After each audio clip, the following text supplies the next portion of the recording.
mga kababayan ko, unti-unti na atang napasa sa kamay na ng mga Duterte di umano ang video ng pulburon. Totoo nga ba na merong pulburon video na hawak ang kampo ng mga Duterte? Mga kababayan, medyo ano tayo, medyo parang panahon na ba para umilag tayo? Kasi after nung meeting di Avance, hindi, prayer rally pala sa Davao mga kababayan. Biglang sumulpot ang hawak na daw ni PRRD etong pulburon ni Marcos Jr. Pero nagtataka lang ako until now kasi nasa akin talaga yung pulburon. Pero well, patunayan nila, panoorin natin. Para sa mas marami pang detalye, maaring... Diba? Kaya you have to speak up. At itong video na ito, merong video. Meron talagang video, Day?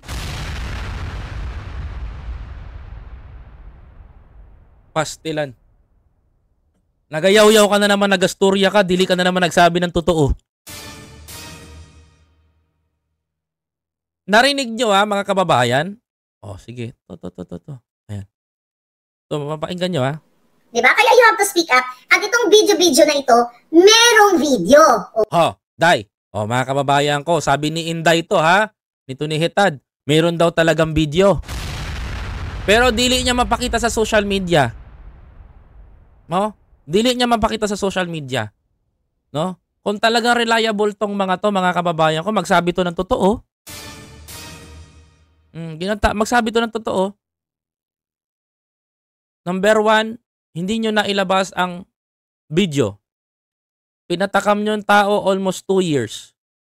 Binanatan nyo na binanatan si Pangulo sa pulburon almost 2 years. Until now, wala kayong mapakita. Lately, nung napasukan natin na napasuka itong mga to, naupakan natin ng upakan dito at pinukpok natin ng pinukpok mga kababayan tong mga to, mga kapatid, anong nangyari mga kababayan ko? Nung binakbakan natin ng binakbakan dito itong mga yan, mga kababayan ko. Nung binakbakan natin ng binakbakan mga kapatid, anong nangyari sa mga yan? Diba? Sumuka sila. Ultimo si PRRD mga kababayan ko. Nagsabi na wala talagang pulburon video.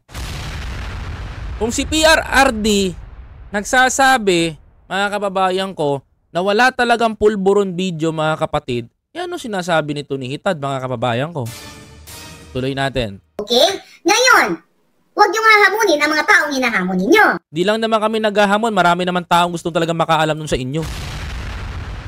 First of all, hindi naghahanap ang tao. Hindi lang kami nangahamon sa inyo. Hindi lang kami nagcha-challenge sa inyo. Napakaraming sambayan, ang sambayan ng Pilipino, hinahamon kayo na ilabas nyo yung pulburon na binibintang nyo. Para matapos na to, di ba? Para malaman ng taong bayan, mga kababayan ko. Kasi ganyan naman ang pinaparatang nyo Kasi because until now, hindi nyo ma-prove. Wala kayong hawak, mga kapatid. Di ba? Alright? Di ba sinabi ko to? I think sinabi ko to sa inyo na itong January na ito, na baka kapag nangyari na ito, ito yung pag-pronounce ni Pangulong Duterte. Alam ko na sabihin ni Pangulong Duterte yan. Alam na daw na sasabihin daw ni Pangulong Duterte yan, but until now daw, hindi niya pa daw maano mga kababayan. Diyos ko naman. Mga kapatid, until now, hindi pa rin ma-proven. Hawak na naunahan ka pa ni Pangulong Duterte.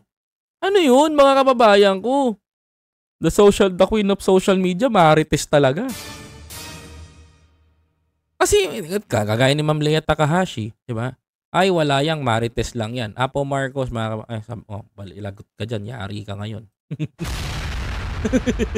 Na si admin. Di ba? Ano nang mga kababayan ko? Ano na explanation niya na hawak daw ni PRRD daw yung hawak daw ni PRRD. Ngayon naman, hawak naman ni PRRD. Kung si PRRD nga, nagde-deny na, sinasabi mo, meron pa rin. Diba? Alam mo, pinataka man taong bayan tungkol sa pulburon video, but there is no pulburon talaga. Hinahamon na nga namin kayo sabihin ko to, PRRD, ginagawan ka na naman ng kwento ni Hitad, madidiin ka na naman dito. Mapupukpok na naman ng mga vlogger, ilabas mo yung pulburon talaga. Nang matapos na to. Diba? Kasi bakit?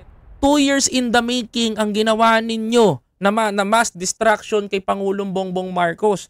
2 years din yung pinagplanuhan dahil papuputokin nyo, totoo talaga yung pulburon. Paniniwalain nyo, very scripted paniniwalain nyo yung mga AFP para magalit sila, dadaanin nyo sa emosyon. But suddenly, mga kababayan ko, thanks for the social media, mga kababayan ko, dahil wasak kayo dito sa amin. Kung walang sumawata dyan sa mga katarantaduhan ng mga to, mga kababayan ko, kung walang sumawata sa mga yan, malamang sa malamang na paniwala na yung taong bayan na may pulburon. Kasi umaatake na, namamayagpag na sila dire-diretso na silang ganun. Pulburon, naghahanap ang taong bayan, napapaniwala na nila. Suddenly, nung umeksena lahat yung mga vlogger, hindi lang ako, not on me, maraming mga vlogger na umeksena, o dinataranta ngayon si PRRD, gumawa na kagad ng press con, di mo napansin? Bakit? Susunog kayo Masusunog kayo sa sarili nyong trap. Diba? Masusunog at masusunog kayo because ramdam ninyo pag umatake na yung mga pro, mga kababayan. Until now, mga kababayan ko, diba? Kung si Banat Bay nga nag-concede because si PRRD na yung nagsabi patungkol doon sa pulburon. Diba? Nag-concede na Wala na Wala talagang basyan, wala talagang pulburon. Ito naman si Maharlika, pinasasakay niya pa yung mga taong bayan, itong mga subscriber niya, na meron talagang pulburon. And pretending, mga kababayan ko na, ay meron talagang pulburon, ay meron talaga niyan.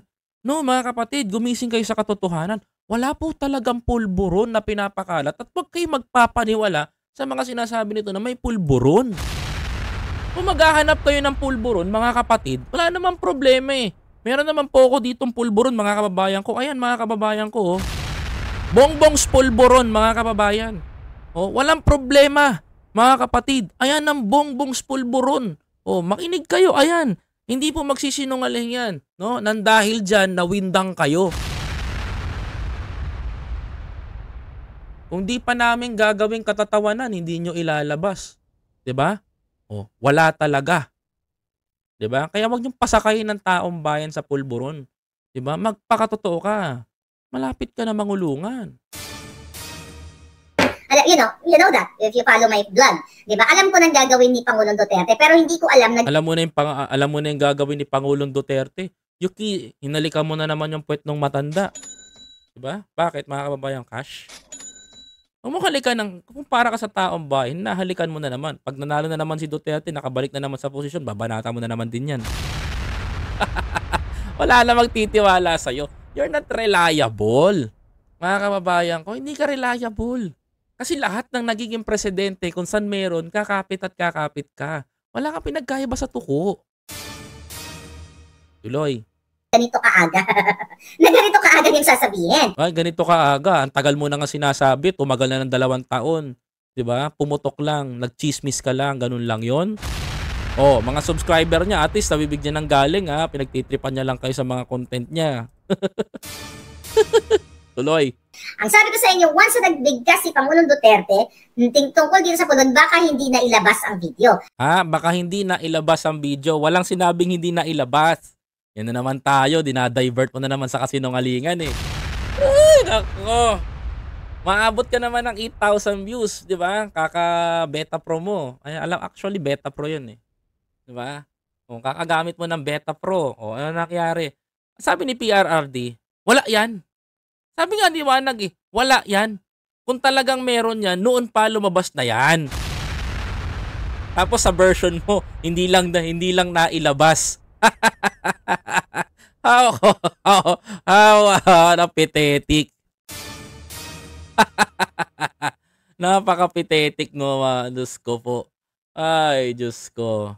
But hindi ko naman hawak ang alas. Alright? Hindi ko naman hawak ang alas. Kaya nga, ang nagiging kawawa dito mga palangga, ang taong bayan, habang tayo ay busy dito sa kamumura sa mga buwakan ng ina, busy sila sa pagnanakaw, sa custom, sa agriculture, sa PPA, sa lahat ng ahensya ng gobyerno. Drama, walang ebidensya. Ang sarap talaga mga chow dito pag nagko-content to, no? Sobra. Imagine mo kasimple-simple niya lang i-debunk. Wala na siyang ebidensya, wala naman siya maiparatang, wala naman siya maipakita sa taong bayan, pero para sa kanya, nagnakaw na isang tao. Ganito yan eh. Naichismis sa'yo na si ganito, ganyan ay kumuha ng saging sa palengke ni Aling Sali, sa tindahan ni Aling Sali. Tapos nakarating sa'yo, wala ka naman ebidensya, nire-report mo na, chinichismis mo na kagad sa mas marami pang kababayan natin. Ganon ang diskarte ni Maharlika. Diba? Mga kababayan ko, yun pansinin nyo mga kapatid, 'di ba? Ganyan bumanat si Hitad mga kababayan. Ganyan siya umatake mga kababayan ko. Dinadivert niya sa ibang tactics para pagpasok mapapaniwala yung Pilipino, yung mindset nga naman nila. Ay, ang mindset namin pag narinig tong pag narinig yung sinasabi niya, ay mindset namin ito si Lisa ganito, masamang tao, masamang ganyan. Pag pinasukan naman ito ni Hitad ng kwento, mga kababayan ko, sinabihan niya na magnanakaw, tatatak din sa utak ng tao.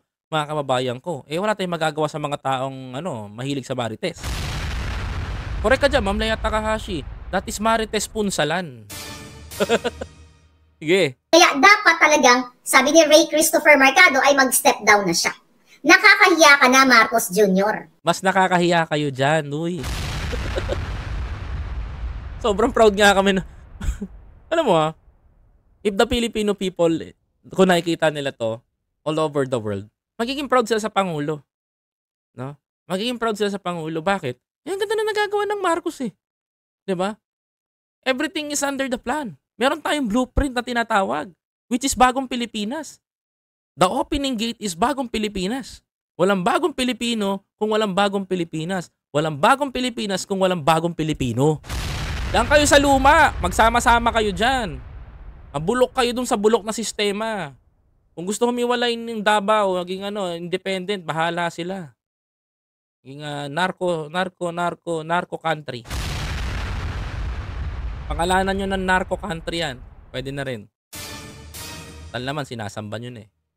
Nakita mo ba yung tanungin mo yung sarili mo. Tama na yung mga motherhood statement mo. Ay, hindi pwedeng magbasihan yung motherhood statement at pag-iwi ni Pangulong Bongbong Marcos. Bakit si Senator Amy, di mo pinapansin yung pag-iwi? Bakit si PRRD? Bakit si PRRD di mo pinapansin yung pagluwa ng bibig? Tama na yung mga... Di ba? Si Pangulong Bongbong Marcos na angiwi. Normal, kasi malaki pa nga nila, tsaka ganyan talaga sila eh. Ganyan sila magsalita eh. It's normal. It's Senator Amy nga. Minsan nga, umiingiwi din eh. Diba? Kaya may angulo dapat siyang kuhanan ng maganda. Diba? Tanungin ko dito, si PRRD, tanungin mo kung bakit nakaganyan lagi ang bibig. Ikaw, Duterte! Ikaw, Marcos Jr.! Masusunog ka na! Mag-resign ka na! Hindi ka bababa dyan! Lahat naman sinib mo yun! Kung hindi ka bababa dyan, palayasin ka! Palayasin kita kagaya na sa tatay mo.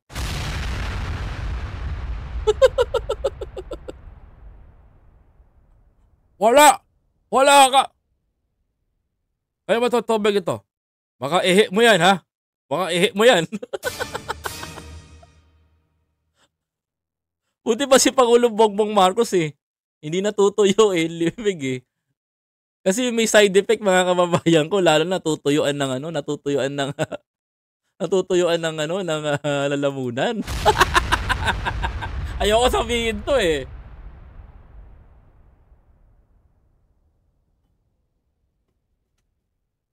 Mag-resign ka na dyan. Tapos, bakit ako nagkaroon ng kaso sa ICC? Parang ganun ka eh, di ba? Pag hindi ka nag-resign dyan, pag di ka nag-resign dyan, pabababain ka namin kagaya ng sa tatay mo. Ay! Di ba? Yung mga ganun diskarte. Yung pagluwangan ng bibig, hindi mo napansin. Yung pag-ngiwi lang ang napansin mo. Sabi pa nga, di ba? Ay!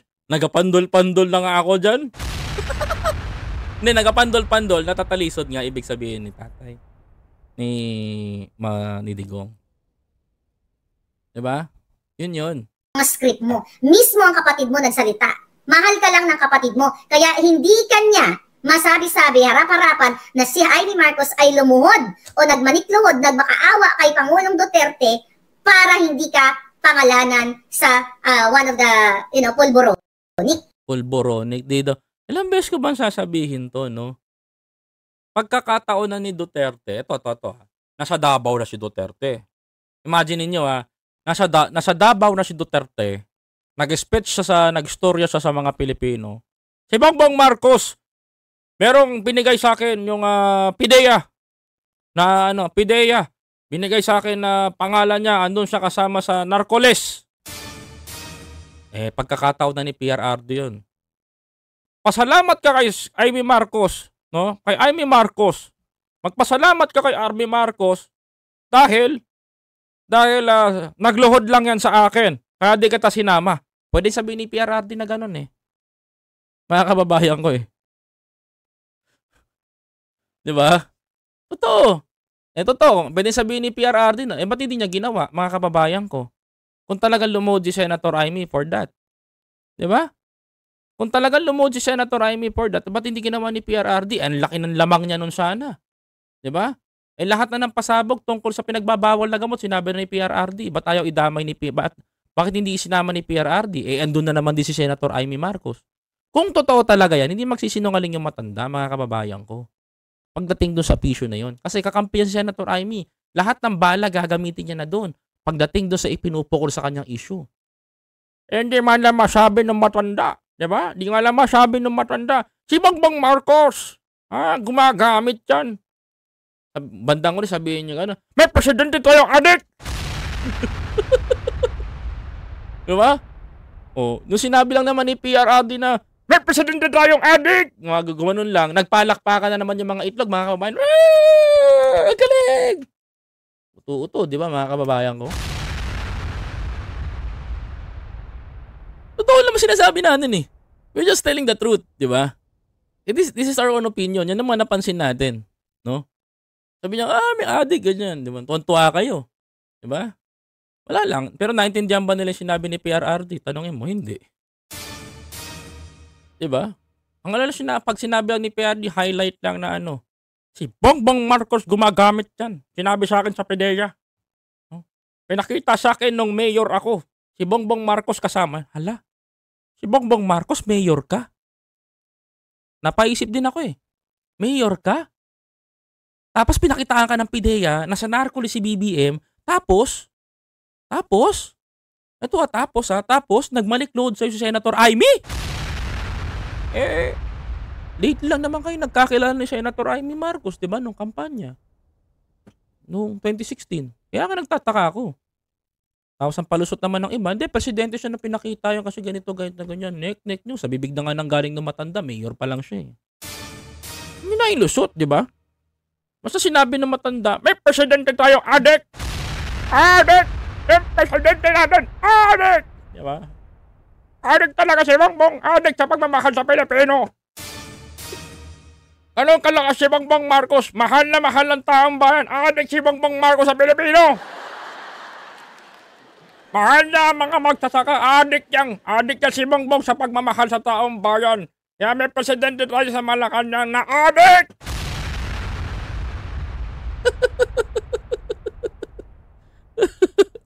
Ganon kalakas, di ba, mga kababayan ko? Ganon yung daliin si President Totoo lang tayo, mga kababayan. Di ba? Kaya nga alam din ni Pangulong Duterte na nagparehab ka. Nagparehab si Bongbong Marcos? Alam mo, mabait pa nga. Mabait, alam mo, basahin ninyo. Si Pangulong Duterte ay mabait din siya kay Amy. Oo, mabait. Mabait talaga siya kay Amy. Si Amy tumulong sa kanya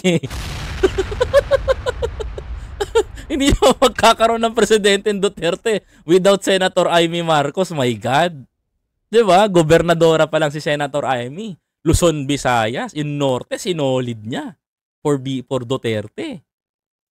Kasi, pwede yun ang sabihin na Amy lumuhod ka ba't sasabihin ni Digong yun? Senator Ivy, pinalulod ka na nito. Ufaka ko to si Maharlika dito.